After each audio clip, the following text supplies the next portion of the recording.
This is from someone that is following us, doing hold conditioning, sent in a video of 1, 2, 3, 4, 5, 6, 7, 8, 9, 10, 11, 12. Release. 13 chomps, 10 seconds. Maggie, look at me.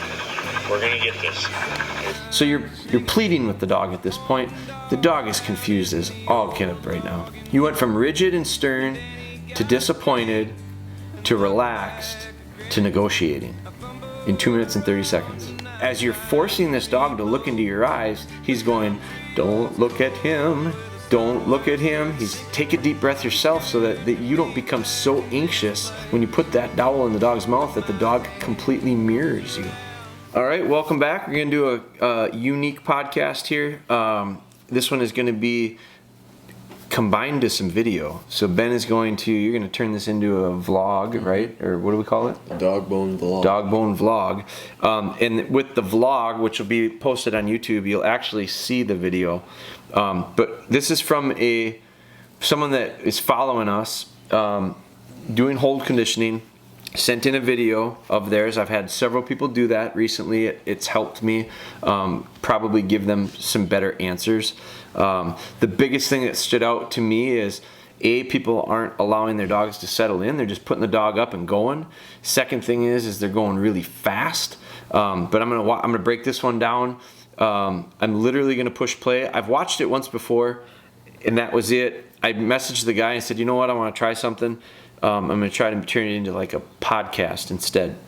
So bear with me. If it doesn't work, it doesn't work. For the people that are listening to this as a podcast, I'm going to kind of walk you through it audibly. I'll verbalize what I'm seeing and saying. For those that are watching it on our DogBone vlog on YouTube, it'll make more sense probably because you'll literally see what we're doing here. So I'm going to push play. I'm going to start it. So it's about 3 minutes long. And I realize it's probably not a full session, but the dog is up on a. Good girl. Good girl. Looks like it's up on a. Good girl. I don't know, like a. What do you think that is? Looks like a bench, like a box of some sort. Like it's in the back of a yard. He's tethering the dog off, so he's got it on a flat collar. He's tied it off so that the dog can't duck out. Dog's got a nice wagging tail right now. Hot. Seems real hot. Because the table is high, the box that the dog is on is high, he's standing on a bucket. So he's stood up on a bucket to get up above the dog. So he's obviously making do with the best he can from a setup standpoint. I do think the setup is really important. Good girl. Maggie. He's petting the dog. The dog's wagging its tail. Good. He had the dog sit down. He's pulled a wooden dowel out of his back. Good.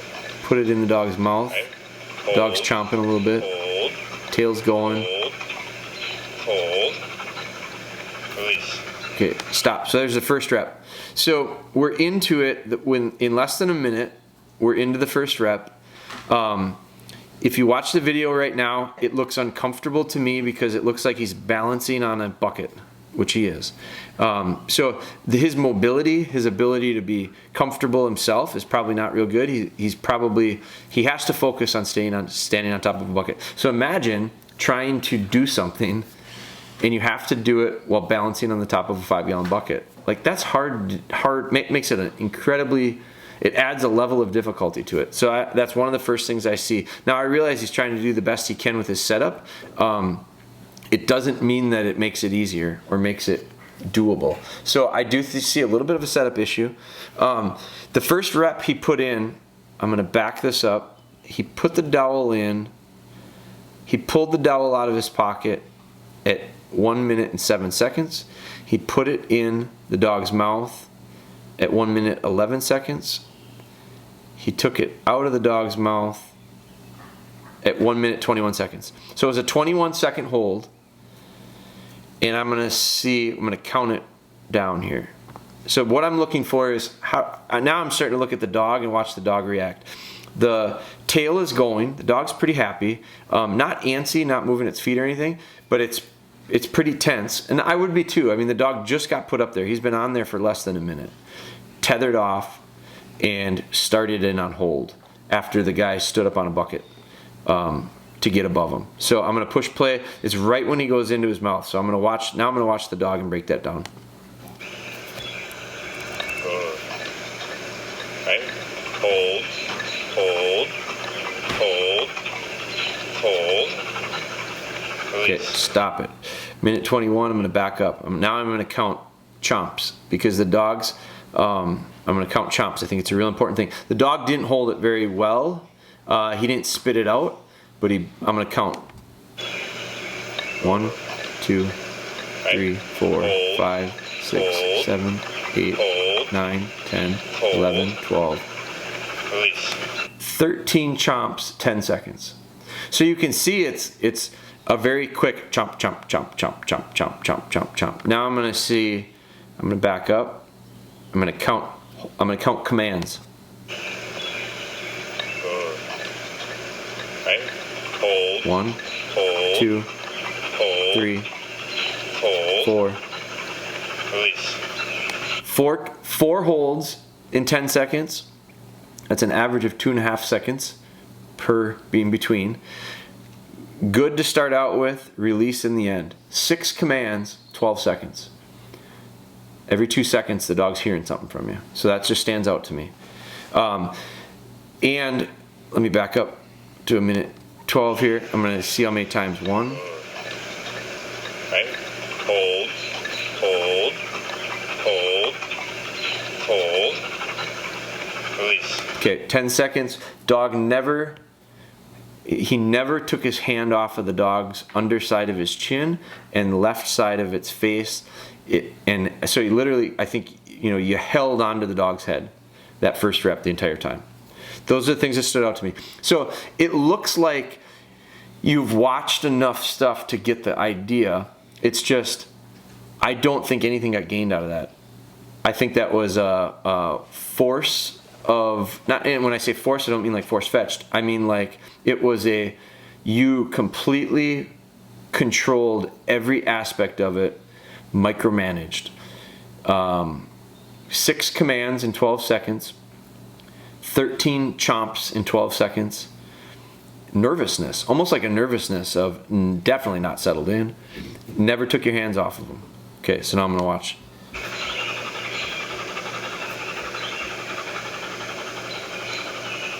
Good, girl. Good. Put the dowel down. Pick the dowel back up.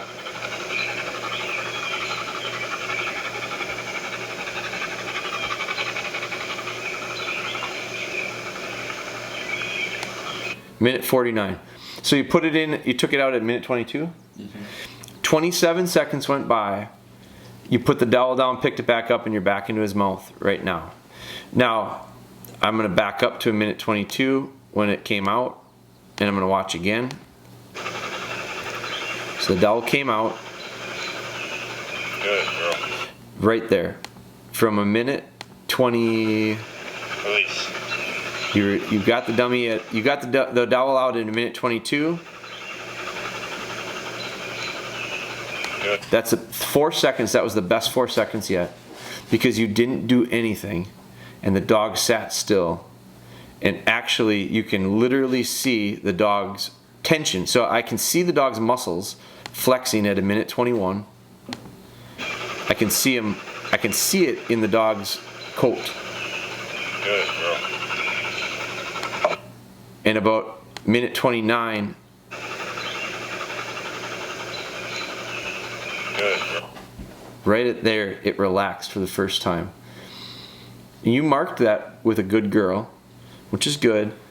But then you put the dowel away, then you brought the dowel back, and then that brought us to a minute 40. Minute 45. Dowel came back out. Minute 48, it went back in. Dog reached out and picked it up nicely. That was really good. Hold, 90. Hold, no. Hold. Hold. Hold. Hold. Dummy went in, Dowell went in at a minute 40. So I saw something nice at around a minute, what did I say, minute 29? Around a minute 29. About 3 or 4 seconds there. I saw you, this guy, and I saw the dog both relax slightly.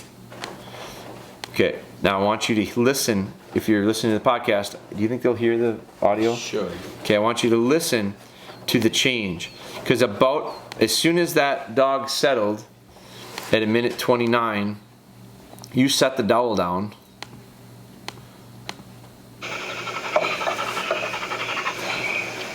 You reached out, you petted the dog. Dog wagged its tail a little bit, kind of got excited. Then at a minute 40, you reached out, petted the dog. Dog's kind of enjoying this right now. Dog looks good. Minute 40, as soon as you pick the dowel back up about a minute 40, you completely tensed up. Okay? And now it became really rigid and really formal at about a minute 47, 48, and then you put the dowel back in. Now I want you to hear the difference. I want you to hear this guy. I'm not sure what his name is right now because I don't have the email in front of me. But listen to his tone, and if you can see it, watch his body language. Hold, Maggie, hold, no, hold,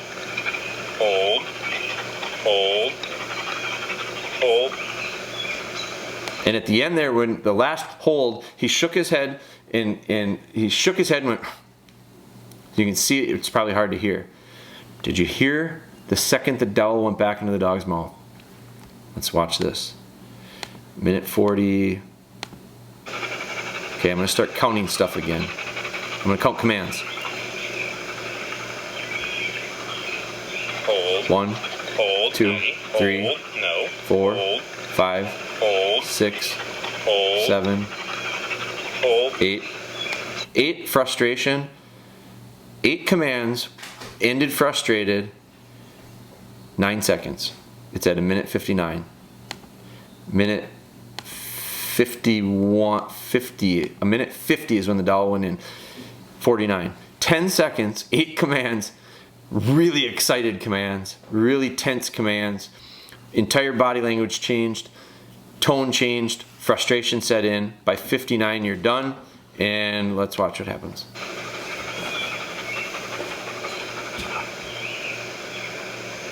Dog looks away from you. Dog looks down. Dog won't look you in the eyes. You're staring at the dog. The dog is avoiding everything it can to look at you. You set the dowel down and the dog picked its head back up and wagged its tail. Right now I think you're taking a deep breath. And you look a bit relaxed. You just first touched the dog, so there's about 10 good seconds there. Alright, we're gonna do this. We're gonna get this. Hey, Maggie, look at me. We're gonna get this. You're gonna hold it? Alright? Okay, I don't know if you could hear that. You broke down into a couple sentences in conversation with the dog. And now the dog went from disappointed because he was disappointed in your frustration. It was clear. Your frustration, and it's not like you got mad. It's not like you hit the dog. It's not like you lost your cool. You were frustrated, I can tell. If you watch it, you can tell. You took the towel out. You set the dowel down. You took a break. And that was good. But the second you took the dowel and were frustrated, the dog hung its head immediately. The dog looked away from you immediately. The dog wouldn't look at you. The dog was disappointed, I think, and in itself as much as anything. So remember, we're coming off of a 10-second window where you gave 8 commands real excitably, real hyperly, real with a little bit of anxiousness, a lot of bit of anxiousness. The dog responded to that by going, I quit. I shut down. I can't even look at the guy right now. Okay? And then you set the dowel down. The dog relaxed. As soon as you set the dowel down, the dog was a lot happier. So you've created a little bit of an issue there where the dog goes, this is where he gets mad at me.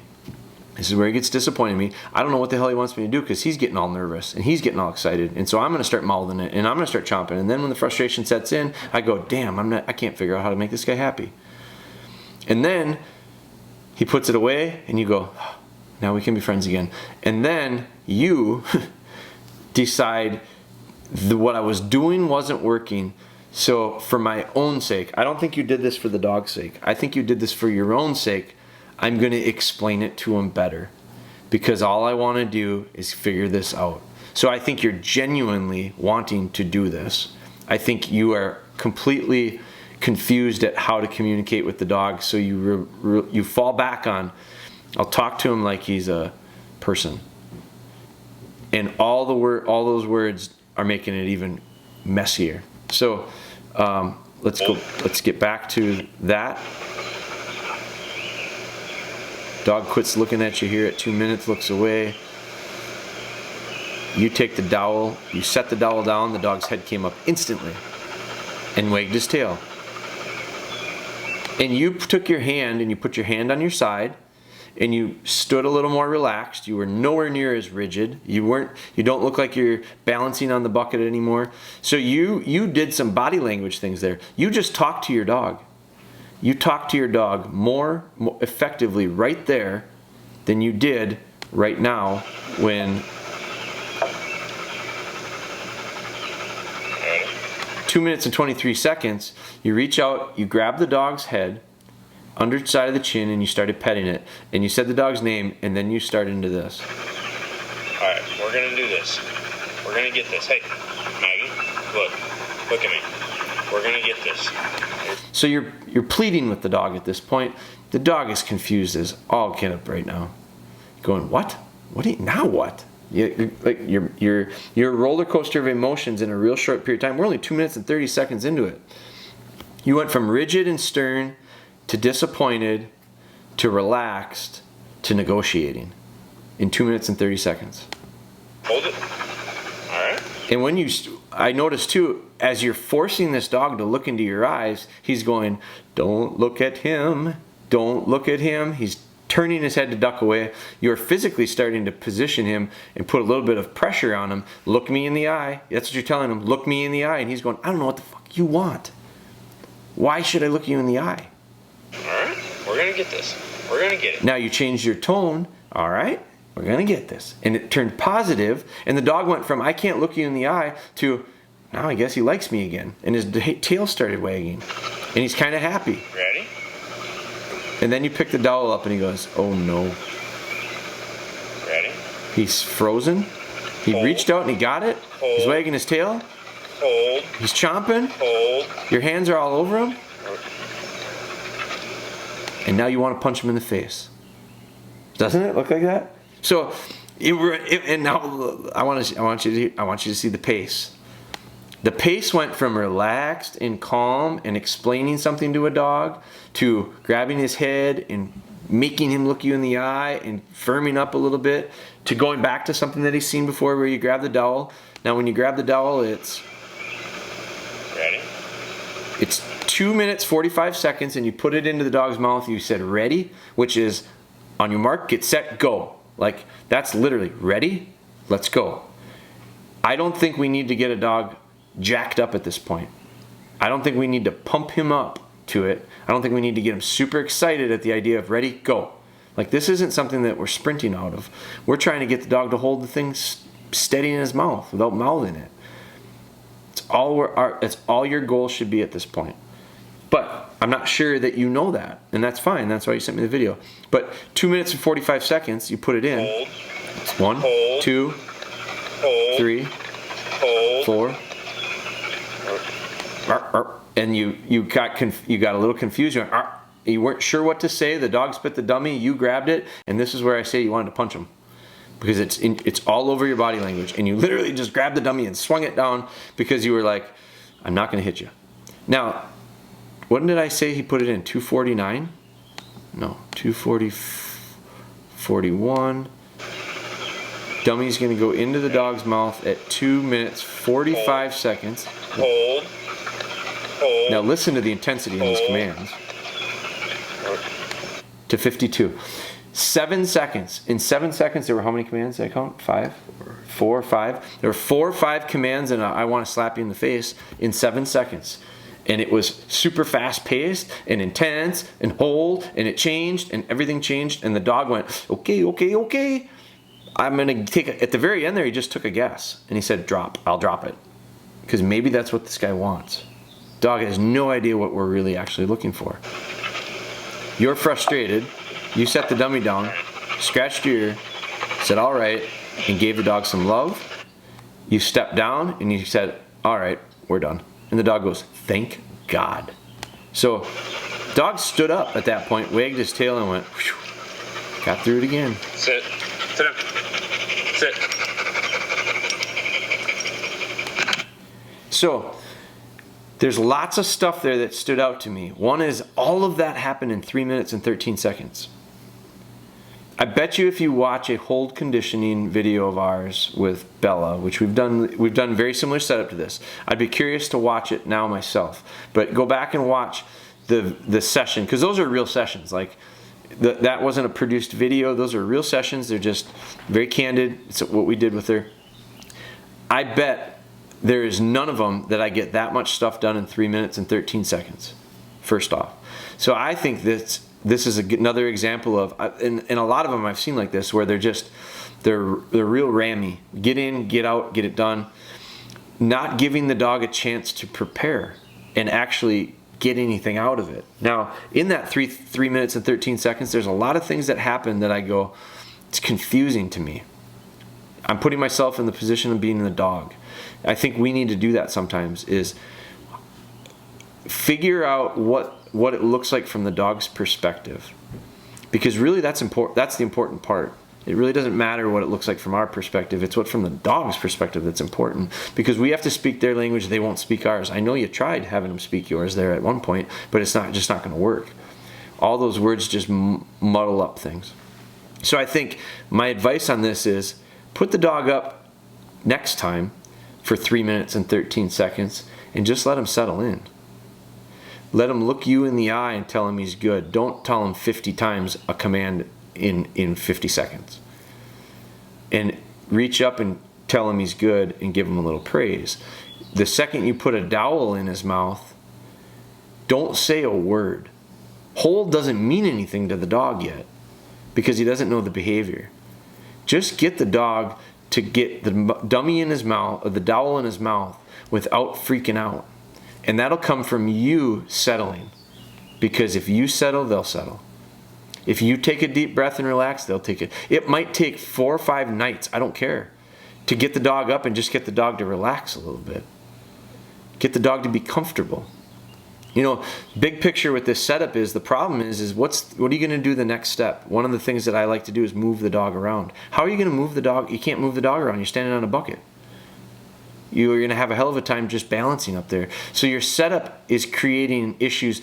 Being up on a bucket might be creating a little bit of an anxiety for yourself. It could be real subliminal, but if you're standing up on a small bucket, there's a little bit of, there are some people that get nervous about that in the first place. I don't know if you are or not. I don't know if you're super comfortable with heights. That's heights. I mean, it sounds funny, but standing up on a bucket and asking yourself to balance, for some people, that's a challenge. You look pretty athletic. You probably can handle it. But I know for a fact you can't move around up there. And that's one of the things you're going to have to do. So I do think getting a little bit of a setup that makes this work better and easier for both you and the dog is probably going to help you settle in. If you settle in, dog settles in. Being okay with the idea of, we don't have to get 4 or 5 repetitions in 3 minutes. Understanding you don't have to get a repetition in 3 minutes if the dog's not ready. Because no matter how hard we try, I think you're trying very hard, and I appreciate that. I love the effort. The effort was enough to send me an email and film yourself in response to my message back. So, and that's why I'm doing a podcast, because I go, he's willing to put the effort in, I'll put the effort in. But so I love the effort, but you have to realize, working hard, like, I think hard work fixes a lot of shortfalls. The hard part about a dog is understanding that the harder you work doesn't necessarily mean the more they learn, or the easier they learn, or the more they absorb.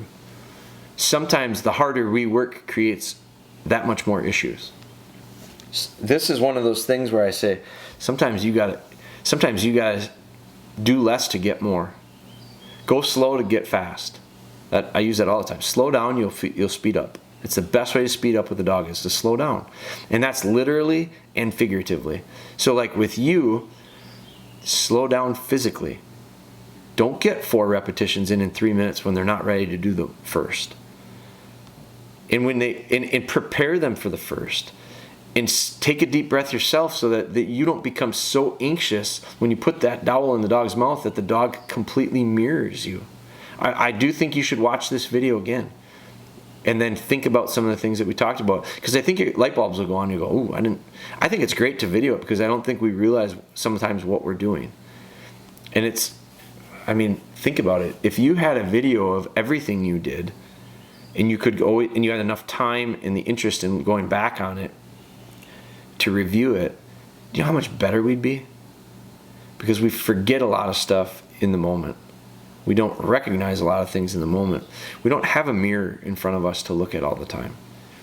So I'm not saying you have to do this every time, but for your own sake. I think some people, maybe for their own sake, I'm getting value filming and recording these series that we're doing creates a lot of issues for me. It causes me to talk too much. It causes me to not focus on the dog. It causes me to do certain things because I don't want to do them without the camera there. I want to wait. So the timing might be perfect for me to do something with the dog, but I'm not going to do it because I don't want to do it in front of without the camera. So it's just the camera for me creates tons of issues training. I would be a lot further ahead with most of the dogs if I wasn't filming it, but I don't really care. So I do think the value of it in being able to share it outweighs the negatives. Now, there are some positives to filming it.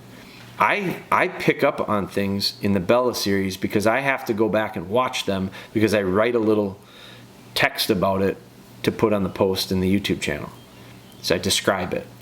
And so it forces me to go back and watch it. I have picked things up watching it later that I completely didn't recognize in the moment. Some things I really need to work on. Some things I went, well, that was pretty good. But I get a lot of value out of having the opportunity to see it twice. I just wrote an article about the idea of I learned from this video, I learned from this series, Bella Be Good, twice. Once when I do it, second time when I watch it. Back.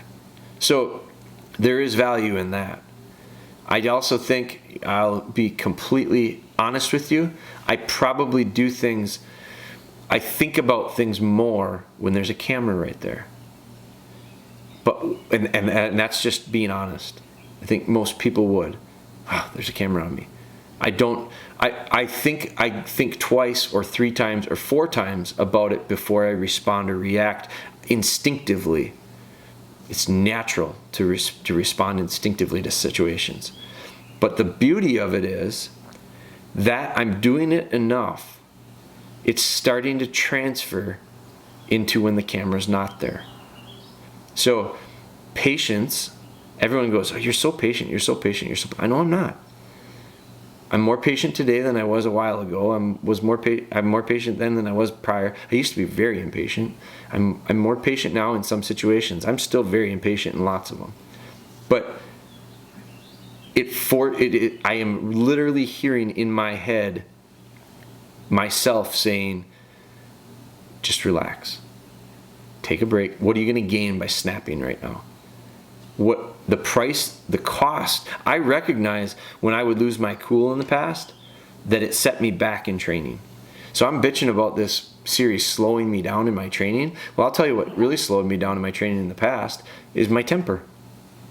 Because I would gain a lot with a dog and then I'd take steps back because I lost my cool and they question me. Now the nice part about dogs is they're extremely resilient. You can be a real jerk and your dog will still come up to you and give you a kiss and wag its tail. Like that's something that I wish I had more of as a human. They're very forgiving. They're very resilient. It takes a lot to ruin them. But I think that would be some of the things that you should get out of watching this again. And I hope that if you combine it with this podcast, it'll make sense. It'll click. That's it. Nice little unique version. I don't know if it's going to work for the podcast people that are listening, but if you're confused, watch the vlog on YouTube. Do me a favor if you would. share this with someone that you think it might help. Someone is. Some people are, because I'm getting more and more people that are new reaching out and making comments and sending very nice messages, but which is inspiring and motivating to me. And I'm not begging for that. I'm not asking for that. What I am asking is share it with someone who you think it will help. Because whether or not I get a message from them, when I get those messages, I always tell people, or I always think, for every complaint you get, there's probably a few that didn't. For everything good you hear, there's probably a few that didn't. So thankfully, we don't get a lot of complaints. And that's rewarding. But when you get a positive feedback from somebody, I go, there's probably multiplier of something, some number that got something out of it as well. And it's growing. I can see it. So, and Ben's doing a good job on YouTube, man. Like our YouTube stuff, we've doubled our YouTube. Now it's not a very big number, but we've doubled our YouTube followers in the last few months. Mm-hmm. And I think it's because two things: we're putting more information on there. We're starting to use it. We never used it before. We're starting to use it. But I also think it's because people, it's not us, people are sharing it with other people that they think it will help. And that's the point. That's completely the point of what we're doing. So thank you for that. Do me a favor if you continue to do that. If you're listening to it on a podcast and you have the opportunity to give us a rating, we'd really appreciate that too. Hit the subscribe button, and then if you'd rate it for us. That's it. We're going to continue to be pumping these out. COVID, I don't even remember what COVID is anymore, do you? But COVID was what kicked us into, let's do more content. Let's do more podcasts. I think you said we're into the 80s, right? And I'm shooting 81, and I'm shooting for triple digits. I want to hit 100. So we're going to keep plowing through this. Thank you guys for listening. Thank you for following. We're going to keep doing them, and we really appreciate your support.